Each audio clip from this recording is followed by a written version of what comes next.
Presiden Prabowo Subianto meluncurkan layanan bank emas atau Bullion Bank di Indonesia di Gade Tower Rabu 26 Februari 2025. Dalam sambutannya, Presiden mengatakan bahwa menjelang HUT ke-80 RI akan ada banyak terobosan yang dilakukan pemerintah. Salah satunya meresmikan layanan bank emas yang dikelola oleh Pegadaian dan Bank Syariah Indonesia. Seperti apa ya bank emas dan bagaimana mekanismenya?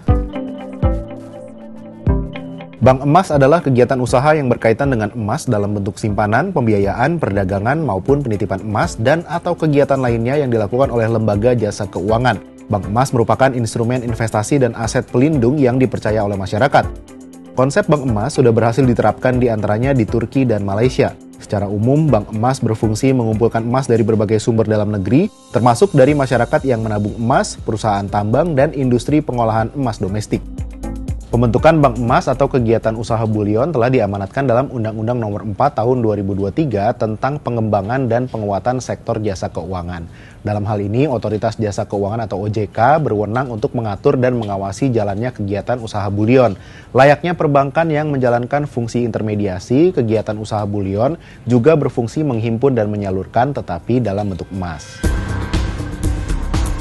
Nah, emas yang dimaksud merupakan logam mulia berbentuk batangan atau lempengan serta tidak berupa mata uang dengan kandungan aurum atau AU paling rendah 99,9% yang telah berstandar nasional Indonesia. Dalam menghimpun emas, penyelenggara bullion hanya dapat menggunakan emas yang disimpan nasabah sebagai sumber pembiayaan emas atau perdagangan emas. Namun, penyelenggara bullion dilarang menggunakan emas yang dititipkan nasabah sebagai emas untuk kegiatan pembiayaan atau perdagangan emas.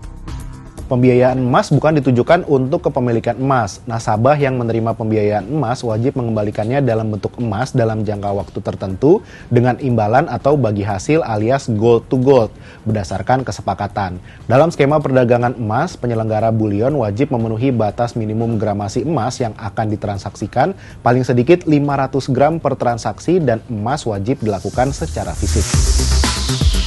Nah, seiring dengan peluncuran bank emas ini, selanjutnya akan ada dua lembaga yang mengoperasikan izin usaha bullion. Dua entitas yang sudah mendapat izin bullion dari Otoritas Jasa Keuangan adalah PT Pegadaian dan PT Bank Syariah Indonesia Tbk. Meski begitu, Menteri Koordinator Bidang Perekonomian Erlangga Hartarto mengatakan akan mendorong sejumlah entitas lain untuk terjun dalam bisnis bank emas.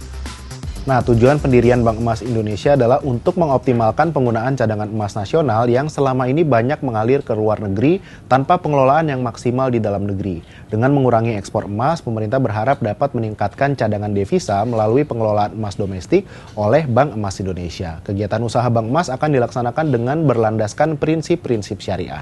Jadi gimana? Tertarik bertransaksi emas? Sampai jumpa di Bahas Peristiwa berikutnya.